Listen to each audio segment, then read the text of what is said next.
morning, everyone. Today I'm going to talk about choosing threads. With this project, as you can see, I have chosen blue and white. They're the dominant colours. And a little bit of bone or creamy colours. But that's the main idea. I have chosen sort of a light, medium and dark of a particular shade.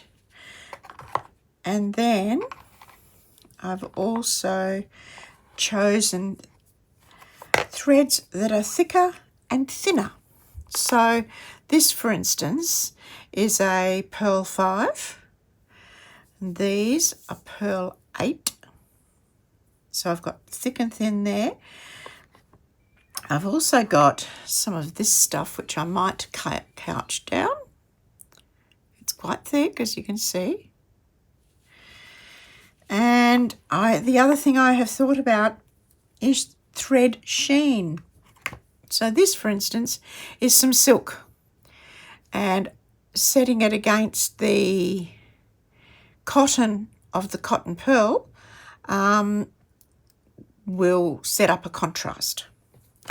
Now, when I talk about contrasts, I'm really talking about contrast within a range. Sometimes people sort of say to me, "Oh, but if you have too many contrasts, I want to harmonise." Well, you harmonise within the contrast, if you know what I mean. Like, you need contrast for interest. Like most quilters will choose a light, medium and dark in their fabric range, and they know that will create an interest in the design. It's the same with threads. Go for something that is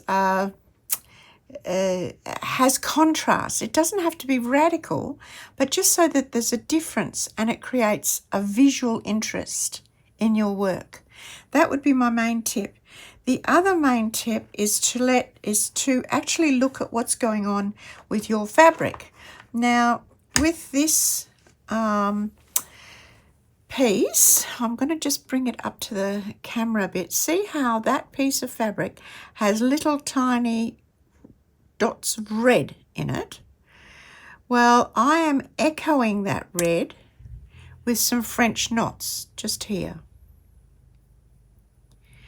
So think in terms of responding to your fabric. I've got another area here. I'll just take this out of the hoop, which I've worked on.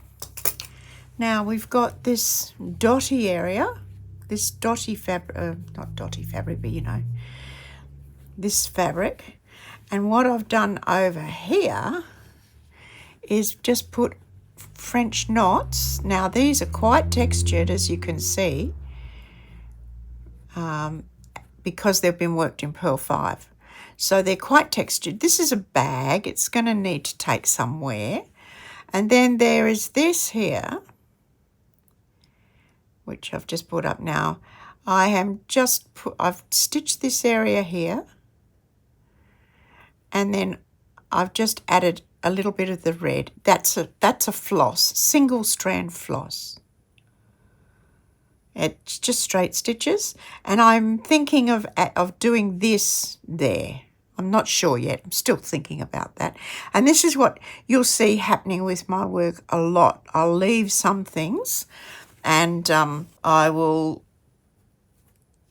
work on an area or do something on an area, and then next to it I might do something else, and then I will leave it maybe looking half done for a little while I think about whether I like. See, that's quite a nice, interesting thing that's happening on that piece of fabric.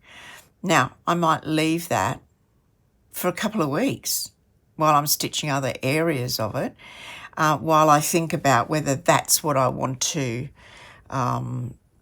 do, or whether I want to, put in more of this treatment here. The other thing I'll do is I'm back to this little thing here. Now you can see that this is going to be another ring, which will be embroidered probably in a light thread. I'm not sure yet.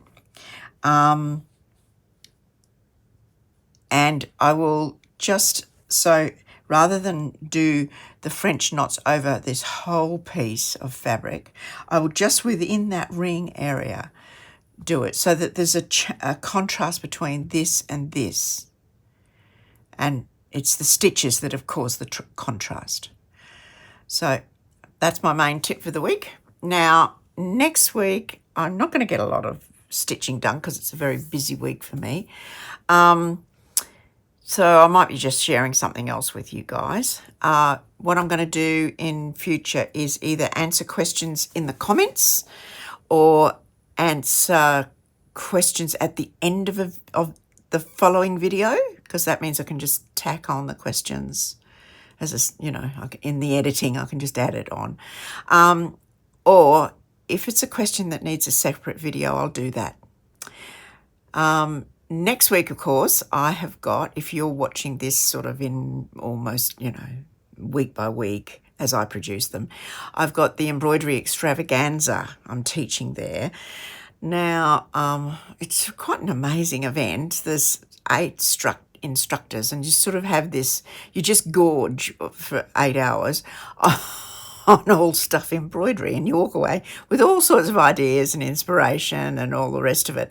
And it's actually a really good deal because even if you're time zone challenged like I am, it's all the sessions are recorded and you get to keep them for life. So the cost is $60. I've got a $20 off coupon for you down below. I'll put that down below. If you think about it, that's $40 for 8 instructors. That's $5 per teacher. So, and you get an hour of their time. So it's actually really good value. So anyway, I've got that next week. So I'll be probably sharing another project that I've got on the way. Anyway, I'll see you maybe live on March the 4th or next week. Bye.